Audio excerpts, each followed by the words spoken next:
Hello and welcome to episode 4 of the BrickFilmer Podcast, a podcast series where I answer your animation questions. We have some pretty good questions today. Oops, I squeaked. We have some pretty good questions today. Not as many as last episode, but they're pretty good, and I'm pretty excited to get into them. So, the first question we have is from Brick Built Studios. He asked, what do you recommend for animations that require voice acting? This is one of the hardest things for me, especially since I do a lot of Star Wars and Marvel animations. I'm thinking you're asking how to do voice acting with different Star Wars or Marvel characters in particular and trying to impersonate them. And I'll touch on that a little bit and some overall voice acting tips to help you out. But so with voice acting specific characters, it can be difficult at times to, try to find the the right tone of voice to use to match the character. But I would recommend just watch the characters from different scenes and stuff and try to get a good sense of their voice and try to mimic their voice as best as you can. I know it's kind of generic advice, but that's going to be the best way to get the right voice tone to match the character you're going for. And yeah, just really practicing on your voice acting to match it as best as you can is going to be the best way to do the voice acting. So for voice acting tips in general, because I think that's what you were asking as well, my personal setup is I record on my phone for voice lines, and I record in my closet, and in my closet I made a little fort to crawl under to do voice lines. That might sound a little extreme. I would highly recommend doing it if you can. It's okay if not. I would just, do the voice lines in your closet next to some clothes or something, just to dampen the room tone and make the voice lines more isolated. The smaller the room, the better for voiceovers. Try to just get into the smallest room possible. If you can, make a little fort. It does help a lot with keeping your voice lines isolated. It's not necessary though, so I will say that. But yeah, I record on my phone. I just pull up voice memos on my phone and do the voice lines. The number one tip I have for recording voiceovers is to just don't mumble when you're doing the voice lines.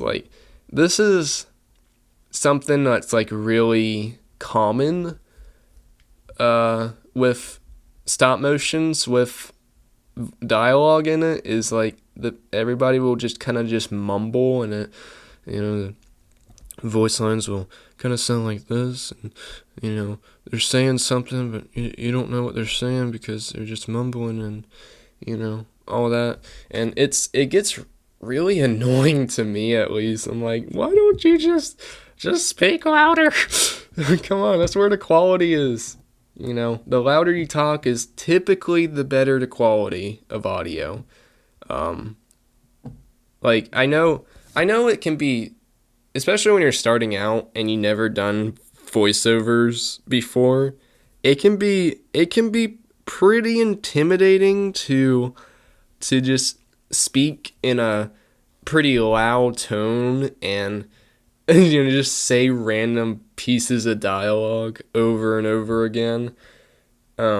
Especially if you're not by yourself and there's other people around that can hear you.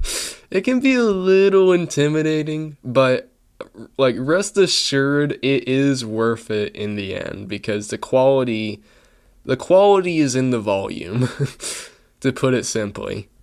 But yeah, that's the number one secret for voiceovers, is to just be as loud as the dialogue requires.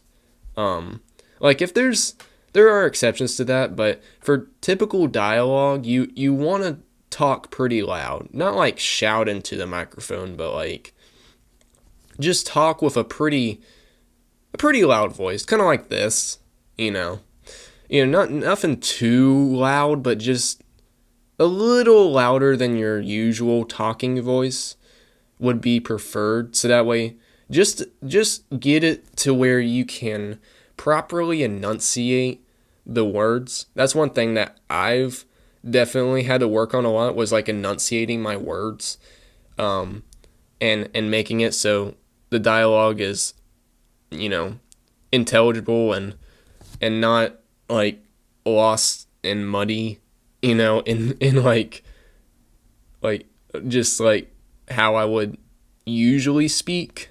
I had to change the way I speak a little bit more and like really pronounce my words and stuff. So there's definitely a lot of different stuff you need to keep in mind when doing voice acting. But it is really fun once you get the hang of it. And for me personally, it's one of my favorite things to do. Like I don't do enough dialogue in my animations, even though there's quite a bit, like especially for tutorials and stuff. Like I just really enjoy doing voiceovers, especially when the voiceovers, like anything that's like, goofy or just gives me the ability to do a silly voice. Like I love doing that type of stuff. And it's one of my favorite parts of making animations. So much so that I like readily accept like any requests for a voiceover collab. Assuming the script's good and all that. That's also important. But assuming the script's good, like I like really enjoy doing voice acting, like other people's animations and stuff. Like that's how much I like it. I just can't get enough of it. But that's not for everybody, everybody, especially if you don't really, I know there's a lot of people who don't really like the way their voice sounds in the playback of recordings and stuff. And I understand that, but I used to be the same way too. But since doing voice acting, I've like really grown, and this may sound really weird. I know this sounds weird, but I've really grown to actually enjoy how my voice sounds. I know that sounds really weird, but at the very least, I don't dislike how my voice sounds in the playback of recordings, So that definitely helps a lot to, boost my confidence when doing voice acting. I think that helps a lot. But yeah, I think that's all I have to say about voice acting.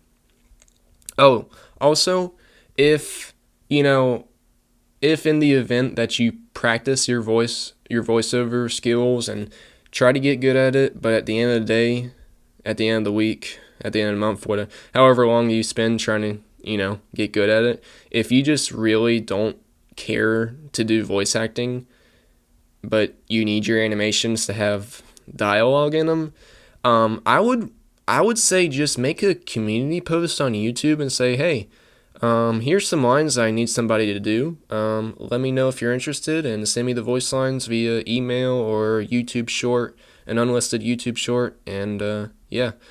And people will, there's quite a few people who would, like to do like just voiceover collaborations like that. So yeah, don't think that you can't do dialogue scenes if you don't personally enjoy doing voiceovers. Like there's a lot of people and animators who enjoy doing voiceovers for other projects, so keep that in mind as well, especially if there's like an animator who does a particularly really good impression of a specific character you have in mind. That can really come in handy too. So yeah, Voiceover collabs are the best in animation, because especially if you have a lot of characters in your animations and you want to like diversify how they sound, like getting a bunch of different animators to voice different characters can really add a lot to each individual character in the animation. So yeah, pretty cool. That's about all I have to say with voice acting. May have been a bit long-winded, but I feel like I covered pretty much all there is to that. At least scrape the surface. All right, moving on to the next question by Rev9898. He asks, do you have any tips for adjusting shutter for stop motions? I usually do double the frame rate, but do you change it based on lighting and such? Okay, I know what you're talking about. And before I read this question, I never really considered this, because when recording video, like with a DSLR and stuff, for like non-animation stuff, like for filmmaking and, just regular video stuff, the common practice, and it's a rule in filmmaking, is that whatever frame rate you're recording at, whether that be 24 frames per second, 30 or 60, the common practice is to take the shutter speed and double that number. So like if you're recording at 24 FPS, which is, the common for movies and stuff, you would have 1/50th of a shutter for shutter speed. If you're recording 30 frames per second, you would do 1/60th of a shutter, and so on. But that doesn't actually apply to animation, because with animation, because the purpose of that for video is to make sure, because the shutter speed changes how blurry, or not how blurry, but like the motion blur of whatever's moving. Like if you're moving your arm in front of a camera and you have like a really low shutter speed, the arm's going to look very blurry and unnatural. Whereas if you crank your shutter speed really high, the arm's going to look like very sharp even when it's moving very fast, and it'll have like very little to no motion blur, and that also doesn't look natural, because that's not what you see in real life. So that's what the double the shutter speed for whatever frame rate you have, double the shutter speed. That's what that rule is all about. But with stop motion, you don't actually have moving objects. Like, how do I say this? It's not a video. It's just a series of pictures of an inanimate object. So there really is no motion blur. I mean, generally speaking. So that rule really doesn't apply. With shutter speed, with stop motion, making the shutter speed as low as possible, like when I say low, I mean like 1/15th of a second, 1/10th of a second, 1/20th of a second is low, and like 1/400th of a second is high, because we're talking like how fast the shutter moves when a picture's taken. I know this might sound a little complicated, but I hope I'm speaking this in simple terms for you. But having the shutter speed as low as possible, like without it being like overly exposed, like the image being blown out, like 1/15th of a second is great, because what's going on is this is helping to blend any imperfections in your light source when the image is taken. Like if you had a really fast shutter when you take an image, if there's a little imperfection in your light source at that moment, that little fraction of a second where you take that image, then it'll, if you do that enough in a series of frames, the light won't stay consistent throughout the animation because the image is so short that it only captures just a little bit of the information of the light source. So any flicker can be very noticeable. Whereas if you had a slower shutter speed of like 1/15 of a second, the image has more time to be exposed before the shutter will be open for a longer period of time, so it can take in more information of the lighting. So any little flicker that your light source may have will be blended in and kind of blend together with the rest of the information of the image, if that makes sense. So it, in short, is this, the lower your shutter speed, the less flickery your animation will be. That's the gist of it. That's what I was trying to work towards. But yeah, the lower the shutter speed, the better. So like 1/10 of a second, 1/15 of a second, something like that. That's what I typically animate on, and yeah, that works the best. That is an interesting aspect of video versus animation with shutter speed. Haven't actually gave that much thought before, so that was a pretty cool question. Moving on to the next question from Brick Missile Studios. He asks, what was the worst disaster that ever happened to you when animating? You know, I don't think I've had like a certain moment that like I can consider to be like the worst disaster. I mean, one time I could think of was with like my capture to flag animation, like my first one. I was on a deadline for that because I had to post it before Christmas. And I was at the time editing on a free editor on my phone. And I was trying to get the voice lines down. I think I was like trying to finish it before I had to post it the next day. And I was scrambling to get stuff done and get the final finishing voice lines in. And like the editor crashed or something to where like I couldn't get the project, and it was kind of, it just crashed and I couldn't do anything about it. But yeah, that was a mess. I want to say I got the animation posted on time, but yeah, that was really frustrating for me. I don't know if that was like, that's in the editing aspect of it. That's not like for animating. I'm trying to think of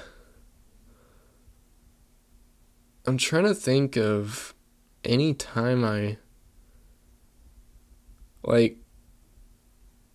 know I haven't really had any major stuff happen recently because I've finally have like a workflow that works for me. So like my set's clamped down, my camera's on a tripod, like, you know, I have a system and it works for me. So I don't want to say I make very few mistakes or errors, but I definitely don't make any major mistakes. Like I don't remember any time I had like a big set, you know, be destroyed. That would be horrible. But yeah, I don't remember any major disaster that happened when I was animating. I was trying to recollect like all the animations I made. I know there's a lot of projects I didn't finish because I didn't actually have a story in mind, and I was just loosely animating something, and B, I just lost interest in it and moved on to something else. Like, that happened many times. I know there's a few like delays and stuff where I had to like really figure out how to animate a certain thing and try to make it look good, but yeah, nothing major, which I'm very glad because, that would be bad. Yeah. Moving on to the next question from Warrior Studios. He asked, what was the longest time spent on an animation? Okay. Longest time spent on an animation.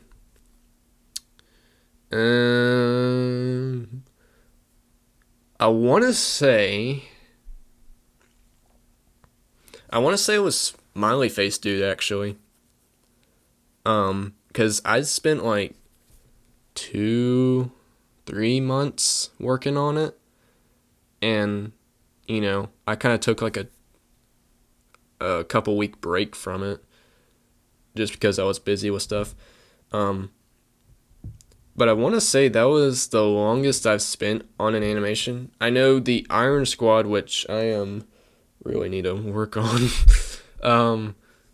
That's going to be the longest time I've spent on animation. It'll be every bit of a year spent animating it.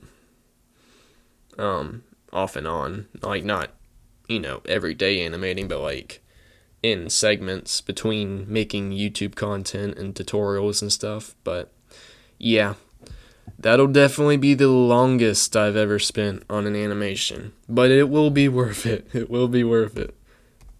It will definitely be worth it. I really need to start working on that thing. Oh, man. Soon. But yeah, I think Smiley Face Dude. Because I didn't really have a deadline for that, as opposed to Super Sophisticated Super Guy, so I kind of lingered and procrastinated a little bit on that. But yeah, that's the major reason I took so long on it. But yeah, I don't think I've ever spent over 3 months working on an animation before. At least not yet. Alright, the last question we have is from Calvin Productions. This is a pretty interesting question. He asks, would you rather all of stop motion be gone forever, or all of YouTube be gone forever? Dude, that is a deep question. I gotta spend a couple hours just contemplating that question. Would you rather stop motion be gone forever or YouTube be gone forever? Well, my first answer to that, my initial answer to that is, goodbye YouTube. I want to keep stop motion, because I can animate without YouTube, even though, well, I think that's my answer. I say I would rather have YouTube be gone forever, because YouTube is just a platform, and a platform like YouTube can be recreated, and, something new or even better could be made in its place.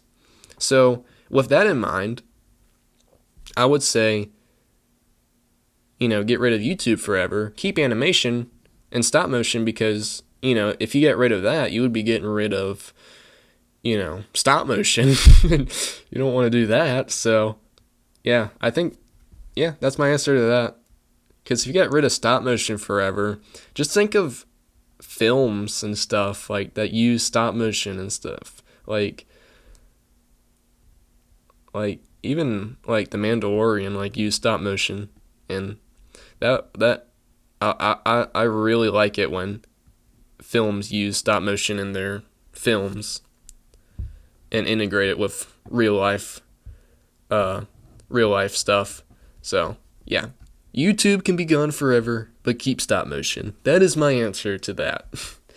All right, those were some pretty good questions.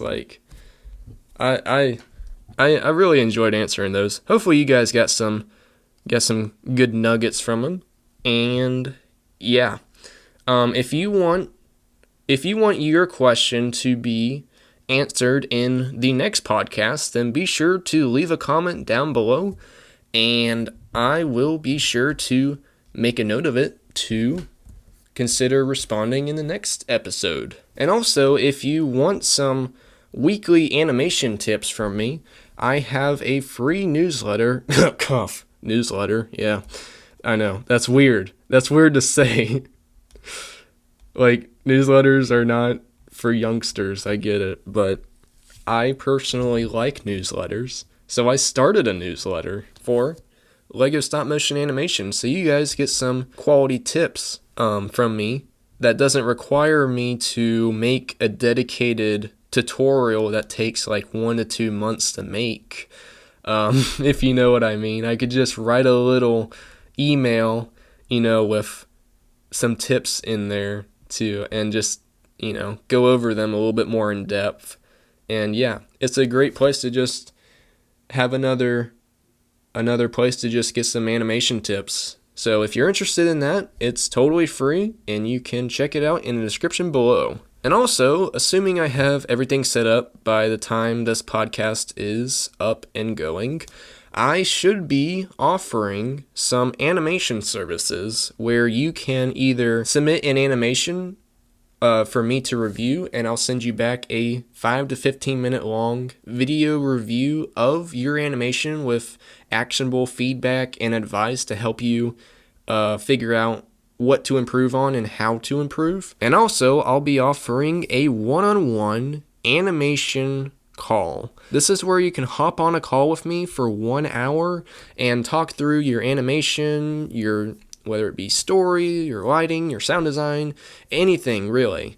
And we can just talk it through, and I can give you some helpful feedback and tips to help you better understand what you need to be doing to achieve the results that you are looking for. And if any of that sounds neat to you, then be sure to check out the description below and find out if it's a good fit for you. So yeah, that's all I got for today. Thank you so much for watching till the end, and I will see you in the next video. God bless you, and have an awesome rest of your day.